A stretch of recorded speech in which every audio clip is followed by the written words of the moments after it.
Bonjour à tous. Dans cette vidéo, on va corriger ensemble un exercice sur le moment des forces de Laplace. Donc ça s'appelle moment des forces de Laplace sur une tige. Donc on nous explique qu'une tige conductrice OA homogène de masse M et de longueur L est mobile en rotation autour d'un axe delta via une liaison pivot parfaite. Ça c'est important pour la suite. La liaison pivot est supposée parfaite, passant par son extrémité O. Et on nous dit qu'un dispositif non représenté permet de faire circuler un courant stationnaire dans la tige qui est soumise à l'action d'un champ magnétique uniforme parallèle à delta. Donc B est ici en train de rentrer dans la feuille, comme on le voit sur la petite image, même si ce n'est pas forcément trop visible. On nous demande de déterminer l'expression alpha x lorsque la tige est à l'équilibre. Donc ici, on va déjà regarder les actions extérieures sur la tige.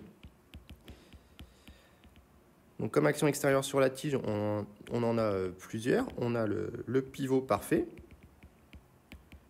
Donc ça, la première chose, c'est que le moment par rapport à delta de ce pivot, étant donné que c'est un pivot parfait, va être nul. On a le poids, P. Alors le poids, attention, ici c'est une tige rigide et homogène, donc le poids va s'appliquer au centre de masse G de la tige, P ici. Donc le poids P, évidemment, il vaut en norme P égale mg, mais nous, ce qui va nous intéresser, c'est le moment par rapport à delta de P. Et donc pour le calculer, on va utiliser la méthode du bras de levier. Donc on trace la droite d'action ici, et ensuite on en déduit le bras de levier qui est situé ici, que je vais appeler BP comme bras de levier pour P. Et donc c'est égal à plus ou moins BP fois mg. Et donc c'est égal à plus ou moins le bras de levier ici, on voit bien qu'il vaut la longueur de la tige divisé par 2 fois le sinus de l'angle alpha fois mg. Et ici maintenant il faut réfléchir au sens. Donc si vous imaginez que vous tirez sur le poids, vous allez entraîner la tige en rotation dans le sens horaire. Et donc ça, par rapport à l'orientation de delta, ça veut dire que le moment de la force rentre. Donc ici, ça doit nous donner un moins. Donc ça fait moins mgl sur 2 sin alpha. Donc ça, c'est pour le moment du poids. Et ensuite, on a la force de Laplace. Donc on va déjà calculer son expression. Donc pour calculer son expression, on va utiliser un point M quelconque de la tige. Donc je vais redessiner un petit peu le système. Donc on a la verticale qui est ici. On a la tige qui est comme cela. L'angle alpha qui est ici. Et donc je vais prendre un point M quelconque de la tige, sur lequel on va évidemment proposer une base cylindrique, ER, E alpha, EZ. Et donc le courant circulant dans ce sens-là, au vu du schéma proposé dans l'énoncé, eh bien ce qu'on appelle le petit dl dans la force de Laplace, c'est une portion de conducteur qui va être selon ER.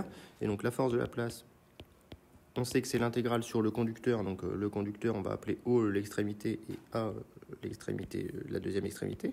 Donc c'est l'intégrale sur OA de I dl vectoriel B. Je vous rappelle que B est un vecteur qui est rentrant ici.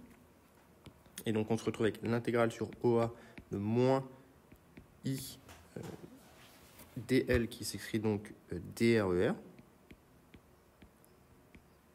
produit vectoriel, B qui va s'écrire ici moins B0 EZ. Et donc on se retrouve avec l'intégrale sur OA de moins I B0 dr ER vectoriel EZ. Alors attendez, j'ai un moins ici, je ne sais pas pourquoi j'ai remis un moins. ER vectoriel EZ, ça fait moins Eθ, donc ça fait plus Eθ. Ici.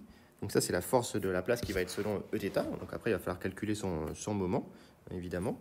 Et donc ici, ça me donne l'intégrale de... On va calculer sur dr, donc de 0 à la longueur de la tige qui s'appelle petit l, de I B0 Eθ dr. Et peu importe le point M, on voit bien que le vecteur E alpha, ici j'ai écrit Eθ par habitude de la coordonnée cylindrique, ici c'est plutôt E alpha. Peu importe le point M de la tige, on voit bien que le vecteur à un instant donné E alpha est le même. Donc ici je peux sortir de l'intégrale. Et donc ça me fait I B0 E alpha L, ou encore I L B0 E alpha. Et cette force de Laplace, on va la dessiner en moyenne au centre d'inertie G. Donc voilà où se trouve la force de Laplace. Et donc je peux maintenant calculer son moment. Et donc le moment par rapport à delta, de la force de la place. Ça va être égal au moment par rapport à un point de la tige de cette force, un point de l'axe de cette force, donc MO de la force de la place, produit scalaire U delta, et MO de la force de la place, le moment vectoriel de la force de la place par rapport au point O, c'est égal à OG produit vectoriel de la force de la place. Et donc OG, c'est L sur 2 ER. Produit vectoriel, on a trouvé que c'était IL B0 E alpha. Et donc ça va nous donner I L carré B0 sur 2 EZ. Et donc on en déduit finalement que le moment par rapport à delta de la force de la place, on prend produit scalaire avec U delta c'est pareil que EZ ici. Donc ça nous donne I L carré B0 sur 2 comme moment de la force de la place. Voilà, donc là on a les trois moments, la force de la place, le poids et le pivot. Et maintenant pour trouver l'équilibre, on va simplement écrire qu'à l'équilibre, dans le référentiel galiléen, on a la somme des moments qui est nulle. Donc on a la somme des moments par rapport à delta des actions qui est nulle. Et donc on se retrouve avec simplement le moment par rapport à delta du poids plus le moment par rapport à delta de F Laplace, qui est égal à 0. Et donc on a moins mg L sur 2 sin alpha, moment du poids, plus I L carré B0 sur 2 égale 0. Et donc ce qu'on voulait, nous, c'était l'angle d'équilibre. Donc on se retrouve avec sin alpha ec, ici on est à l'équilibre, qui va être égal, les L sur 2 se simplifient, il va me rester I L B0 divisé par mg. Voilà, donc voilà ce qu'on obtient comme angle d'équilibre.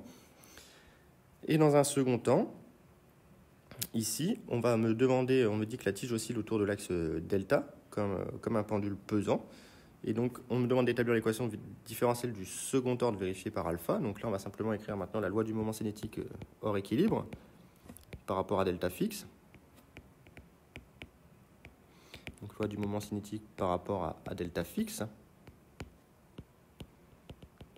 dans le référentiel galiléen. Et donc, on se retrouve avec dl delta sur dt égale somme des moments par rapport à delta des actions extérieures, avec L delta qui est égal à J delta fois d alpha sur dt. Et au vu de l'énoncé, J delta c'est 1 tiers de ml carré, donc ça me fait 1 tiers de ml carré d alpha sur dt. Et donc ici, on se retrouve avec, quand on dérive, 1 tiers de ml carré dérivé deuxième de alpha égale le moment du poids moins mg L sur 2 sin alpha et le moment de la force de la place, IL B0 sur mg. Alors attendez, c'était IL carré B0 sur 2 ici. Et donc on peut peut-être la représenter sous une forme différente. On a donc D2 alpha sur dt2 plus, je multiplie par 3 sur ml carré, donc 3g sur 2l sin alpha, moins 3i L carré B0, et L carré se simplifie, plus 3i B0 sur 2m égale 0. Voilà l'équation différentielle que l'on obtient à la fin des calculs. Donc le 3 du m, le m, le L carré s'est simplifié. Et donc la suite logique serait de résoudre cette équation différentielle, sauf que pour l'instant on n'est pas capable de le faire à cause de la présence de i, et vous verrez en induction, dans les chapitres qui suivent, qu'on peut déterminer I à l'aide d'un circuit électrique. Et I va dépendre également de alpha.